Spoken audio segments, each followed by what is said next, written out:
El próximo sábado 11 de febrero, en el Centro Cultural Tijuana, Sala Federico Campbell, se presenta este libro, Amaité y el hilo invisible, del profesor Enrique Briceño.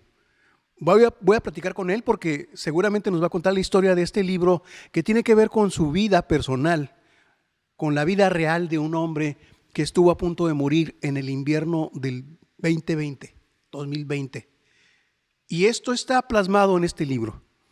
Es increíble porque me tocó conocer la historia oralmente, Enrique Briceño, Sí, y claro. ahora lo tenemos en papel. Así es, Jaime. Y recuerdo perfectamente el momento en que me surge la idea de escribir el libro a raíz de esta comida que tuvimos con Liliana Hernández, Sí. que estábamos sentados en la mesa, que les compartí esa experiencia. Y dice Liliana, se me antoja escribir esta historia. Y le digo, dame oportunidad primero dar mi versión. Claro. Sí, ella es una excelente escritora, ¿no? Y seguramente lo hubiera hecho mucho mejor que yo, pero es la versión del que lo vivió, ¿no? Y sobre todo por aquello que estuvimos compartiendo de cómo se fue este proceso, ¿no? Entonces de ahí surge esta idea, que además tuvo también su carácter terapéutico, ¿no? Entonces sí, hay varios factores, varios elementos que van a influir para que yo me sentara a escribir y recordar historia. Una de ellas tiene que ver con la intensidad con la que viví, me enfrenté al virus, ¿no? Todo lo que provocó dentro del seno familiar, ¿no? Pero fundamentalmente mucho de las etapas del cuidado intensivo, de la forma en que fue evolucionando en mi organismo, eso fue lo que me llevó a que viviera con mucha intensidad. Y muchos de los fenómenos que transcurrieron quedaron muy grabados en mi memoria. Pero tuve, no sé si cuestiones del destino, azares, ¿no? Del destino, se me ocurrió, porque hay momentos en que yo no sabía en qué dimensión estaba viviendo, si estaba viviendo un momento, si esto que estaba yo viendo era real, o si estaba dormido y alucinando. O sea, no lograba Estamos distinguir. hablando de que te enfermaste de COVID 19, sí. y te quedaste inconsciente. La secuela fue la que yo que supuestamente, mira, yo me contagié del COVID a mediados de noviembre. De hecho, casi toda mi familia, mis hijos, nietos, inclusive los que viven aquí en San Diego, en el otro lado, se contagiaron del COVID en diferentes momentos. Pero se supone que yo era el más sano. Y realmente a mí me preocupaba más mi esposa porque ella tiene enfermedades crónicas, ¿no? Y ella pasó de noche este padecimiento. Sin embargo, a pesar de que supuestamente yo había salido negativo, después de 15 días de estar en tratamiento, pues las secuelas fueron las que me tornaron, ¿no? Y esto fue lo que llevó a esta crisis donde prácticamente casi estaba desahuciado. Y mi hija misma decía, solo un milagro no puede rescatarte, ¿no? ¿Y ocurrió? En fin, llamémosle de esa manera, bueno, ya lo encontrará el lector en el libro, el cómo se dio este proceso, pero y como iba platicando yo con mi hija o mi esposa, cuando me iban a ver, me dicen que yo les platicaba en cuidados intensivos, y bueno, hasta llegaron a dudar de que yo ya había perdido la razón, ¿no? Pero lo que pasa es que yo estaba diciendo, ¿sabes qué? Quiero que lo escribas porque no sé si esté pasando o no, ¿sí? Cuando leo las notas y salgo yo de esta parte, entonces digo, caray, ese es un punto. El otro elemento que tiene que ver es, cuando yo salgo empiezo a dialogar con algunas amigas o amigos, inclusive una de ellas que estuvo intubada, y empezaron a manifestarme el cómo en su cerebro ocurrieron fenómenos muy interesantes y a veces absurdos, ¿no? Y veía que esto como recurrente, ¿no? Es decir, los fenómenos en los procesos mentales, ¿no? Y yo dije, caray, es algo que tenemos en común, los que hemos estado en el extremo.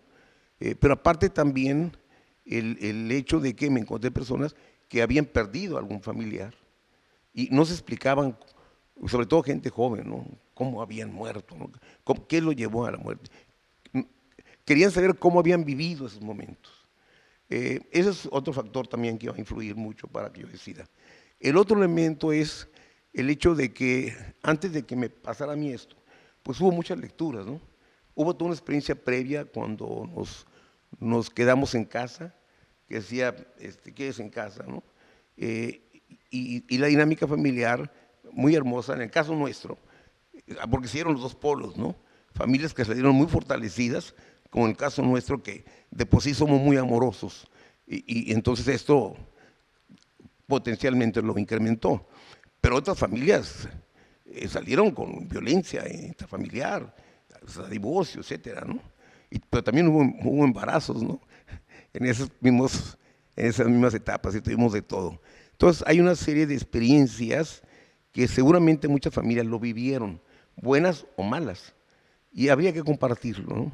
Y también el bombardeo de información que tuvimos, cómo la procesamos, cómo la manejamos, ¿no?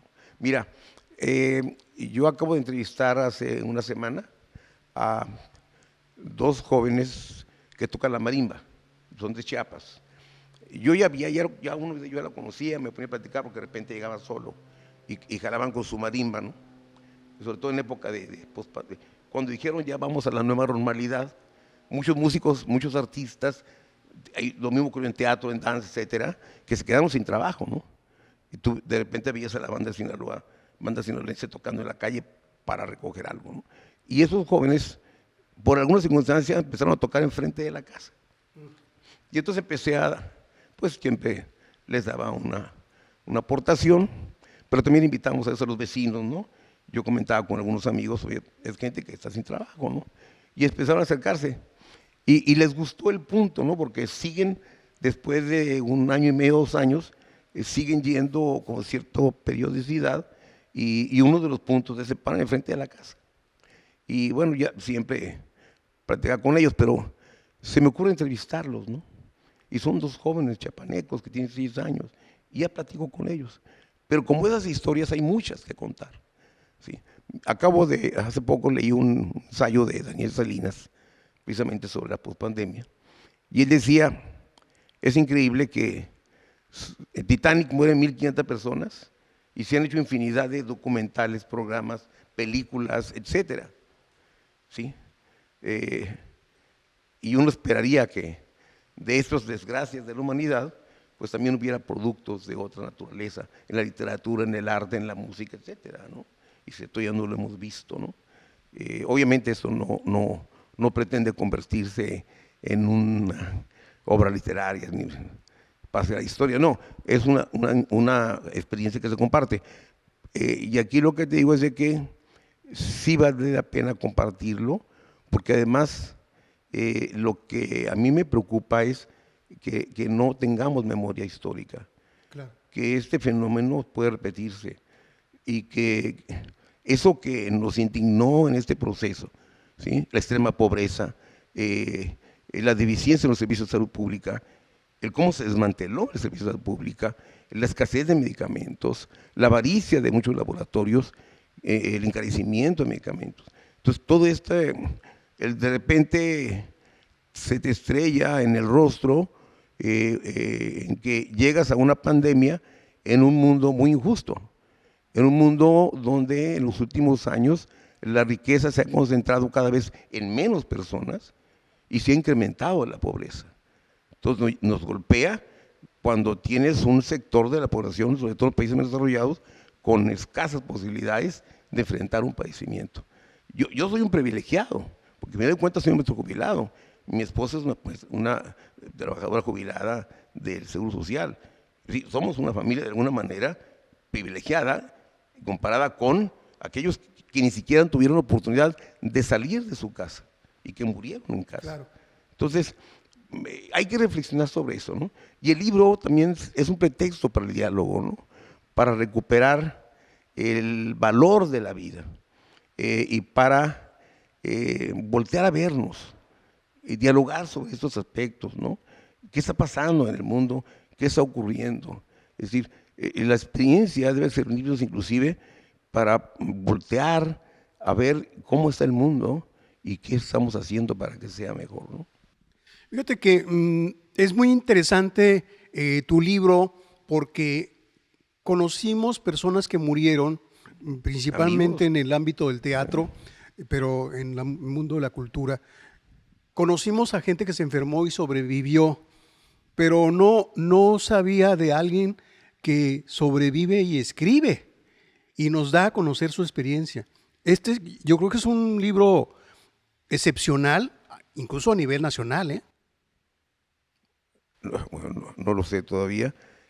No, es que yo Créanme no que conozco personajes conocidos en el ámbito cultural o deportivo, de cualquiera, que hayan escrito cómo sobrevivieron a la pandemia.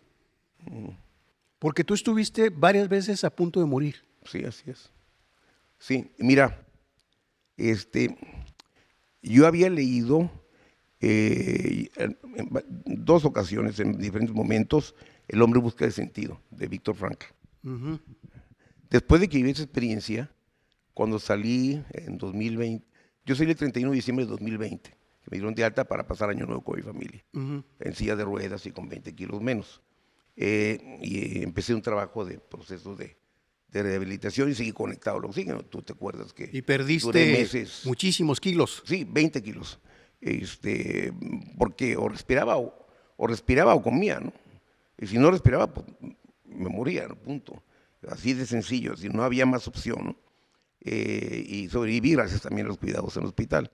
Entonces, este, cuando releo después de esa experiencia a Víctor Frankl, donde narra precisamente qué razón puede tener alguien que está en este confinamiento, en esos campos de concentración, andrajosos, en climas extremos, golpeados, donde a veces un pan se comen al día.